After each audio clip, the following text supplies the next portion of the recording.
How's it going? Hello, Taylor. It's good to see you. Good to see you too. Are you ready to talk tulips? I'm ready to talk about anything with anybody right now. So yeah, sure, of course. You and me both. So starting out, why do you think that people like tulips so much?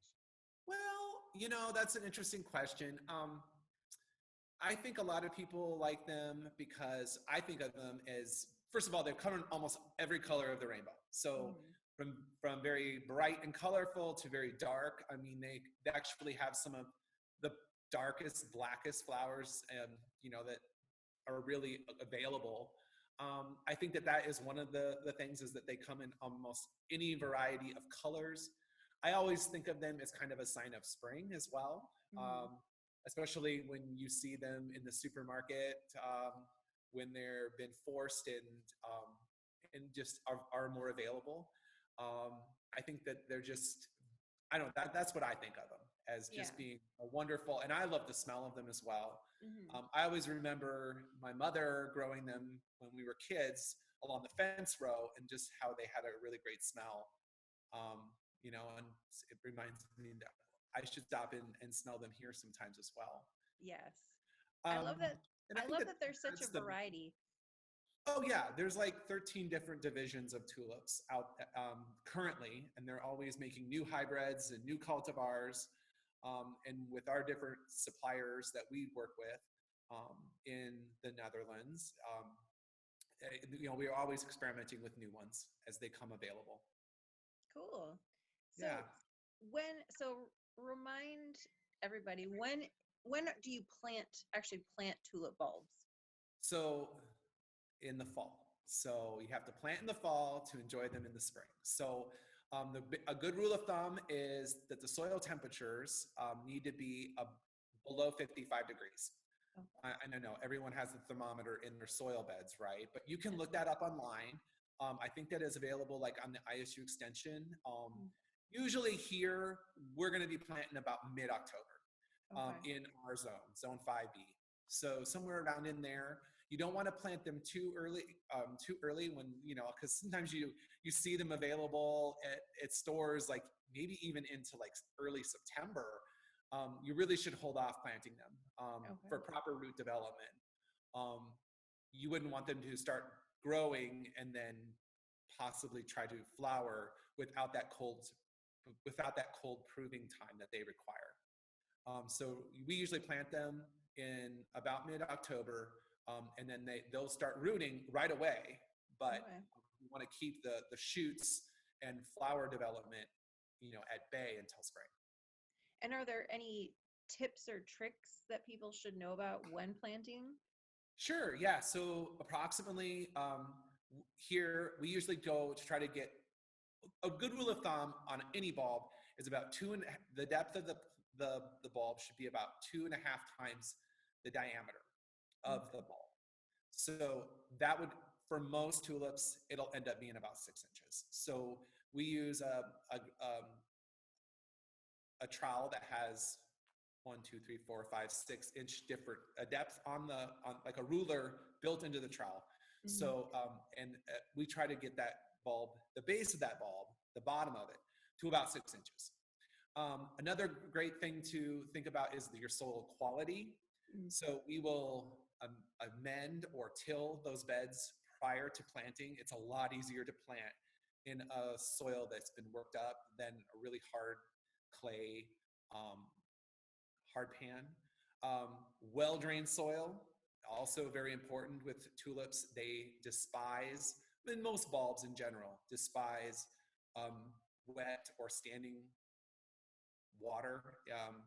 And unfortunately, in some areas here at the gardens, that can be a problem. Um, and the other thing is quality of the bulbs. Mm. So looking for bulbs that are nice and healthy, that come from a reputable source. You want them to be fleshy and heavy and not dried up or small. Um, they really should kind of feel like an I kind of like an egg, about the firmness of an egg, something Okay. like you really don't want them squishy or dried up, or really nice and healthy bulbs. Okay. And do you find that there are certain mistakes that some people make when they're either selecting or when they're picking? You mentioned obviously having a good quality bulb, but are there any mistakes that people make when they're doing the planting? Probably not planting deep enough. Okay. That would be the number one, because I know when I'm at home, like 6 inches is hard sometimes. So Mm-hmm. you may have to get some different tools out to do that. Okay. Another mistake might be not planting enough, that it takes a lot of, you can't plant them like, let's say, a foot and a half, 18 inches apart, like you could do some annuals. They'll never give you an impactful display. So Mm-hmm. kind of close together. When I do it at here, it's a little different, but if I'm at home, I usually dig a larger hole and plant a lot of them in one area. So like a more of a mass planting instead of just individual bulbs here and there. Mm-hmm. I would think that would probably be your biggest mistake in a design sense. Okay. So, and in sun, full sun is best, but that's, in the spring, there's usually not a lot. The foliage of the trees is not as heavy as it would be later in the season, so it's Mhm. not as important. Okay. Another thing, a mistake that people make might be cutting the foliage off. So once the Mm. flowers are done, who wants to look at that old foliage? Not even me. But you really want to leave that foliage up, because that foliage is feeding, the photosynthase, for big word, I know.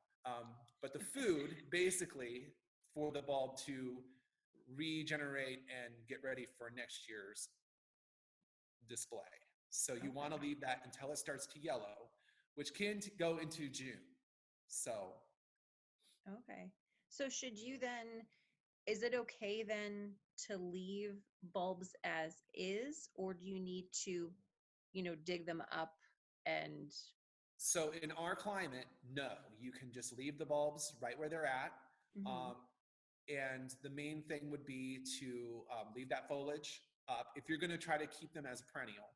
And some varieties are better um, as perennials or becoming perennial than others. So like Darwin's and Triumphs, which we grow a lot here for our annual displays, really are not the best for overwintering and coming back and multiplying.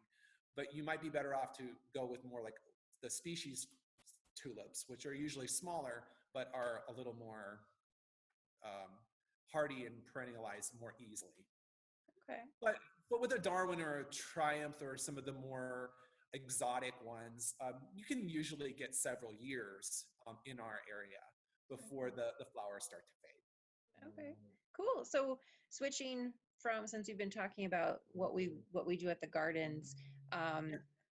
tell me how many tulips we plant at Ryman So Gardens. I did a kilo calculation. I don't know if I'm exactly, but we ordered about 64,000 bulbs Wow.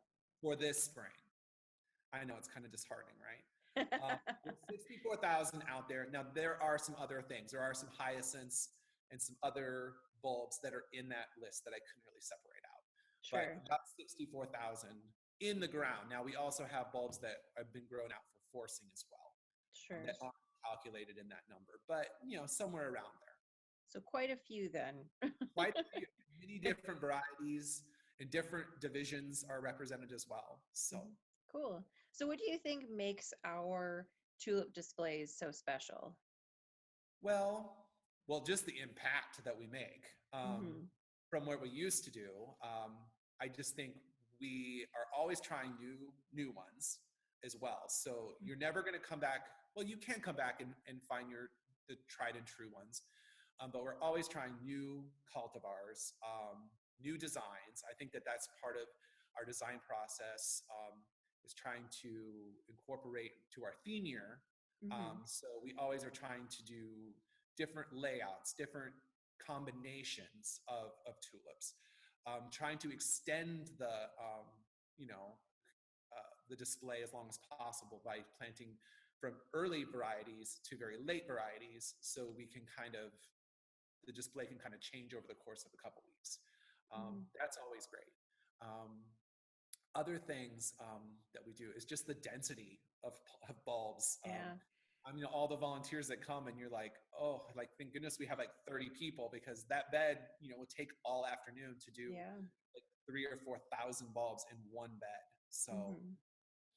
and I think Yeah. we another thing that's great is we have a really great relationship with our bulb growers and just and suppliers as well. And Awesome. we get a lot of our bulbs from ADR bulbs out of Netherlands. And Sarah has been there and seen the production. And we usually have our representative come out in sometime during the summer to just check out the gardens when he's in the United States. Cool. So, last question, Okay. because I'm assuming that you are a tulip fanatic and love tulips. I'm a tulip fanatic. I don't know about that, but yeah, I'm sure. assuming that Yes, you are. yes, So, yes. do you have a favorite tulip, or maybe a favorite color, or a favorite Yeah. some? Well, Yeah. so I kind of did a little bit of, I asked some other staff because I kind of had I knew this question was coming. So I personally like Daydream. It's kind of an orangey apricot, and it kind of changes from when it's first opening, it's a little darker and then it fades. Hmm. And I like Daydream, and it's also very sturdy and it holds up to like rain and snow and all that kind of stuff. So, I'm a much more tried and true kind of guy. Yes, and of course it's orange. Of course you like an It orange is one. because I drive an orange car. I have to have it. Now, Sarah liked Light and Dreamy. It's a newer one, Light and Dreamy. So you can Google that. Okay. And it's kind of a light purple with some pink in there. And we have it paired with some black tulips in Oh. the children's garden this year. So that's going to be cool. We've just put in, if you haven't driven by the gardens, we put out pretty much all the bulbs that were forced for the conservatory that have been in the cooler now Hmm. for like weeks since all this madness started. And we just said we're going to put them all out front. So we did Carnival de Rio. It's kind of like a variegated leafed one, and it's got these like Ooh. kind of purple flames. It's so cool. And then we also have a Pretty Princess as well, which is also variegated. So it's really cool. Nice. Yeah. Well, those sound So cool.